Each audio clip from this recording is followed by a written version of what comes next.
vuosi sitten syksyllä kesälomien jälkeen havaitsin, että tiimiläiseni olivat aika uupuneita, huolimatta siitä, että kesälomat oli juuri pidetty.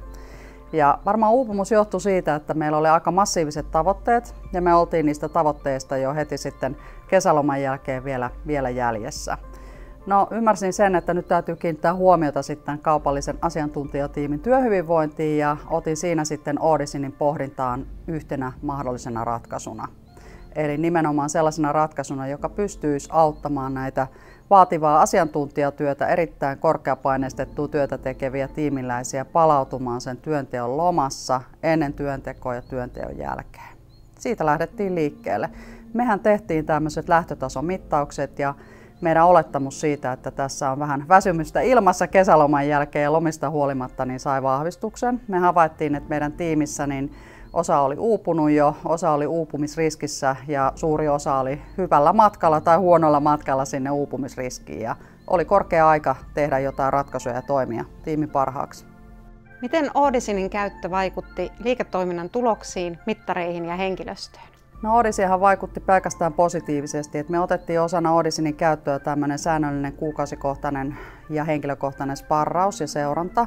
Me pystyttiin näkemään jo ensimmäisen kuukauden jälkeen positiivista trendiä ylöspäin.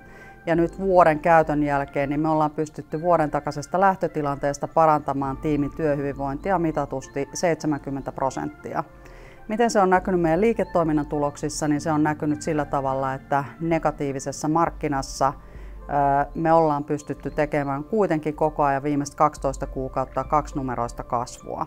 Ja sitten se on näkynyt tietysti laadullisissa palautteissa, että sekä one-to-oneissa että kehityskeskusteluissa jokainen tiimiläinen on muistanut erikseen mainita, että on mahtavaa, miten meidän tiimin työhyvinvoinnista pidetään huolta näinä aikoina. Sairauspoissaoloissa se on näkynyt myöskin, ne on vähentynyt merkittävästi. Minkälaisille yrityksille suosittelet Auditionia? Suosittelen Auditionia kaikille yrityksille, missä tehdään korkeapaineistettua, tavoitteellistettua asiantuntija- tai ajattelutyötä.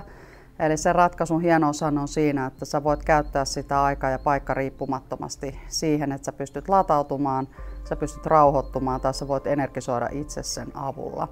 Ja sen lisäksi mä suosittelen sitä kaikille tiimeille, joissa on aivan olennaista sitouttaa avainhenkilöitä. Eli tiimeille, jossa halutaan pitää tiimin työhyvinvoinnista huolta ja varmistaa, että hyvinvoivat työntekijät jaksaa aina uudestaan innostua sitten joskus mahdottomiltakin kuulostavista liiketoiminnan tavoitteista.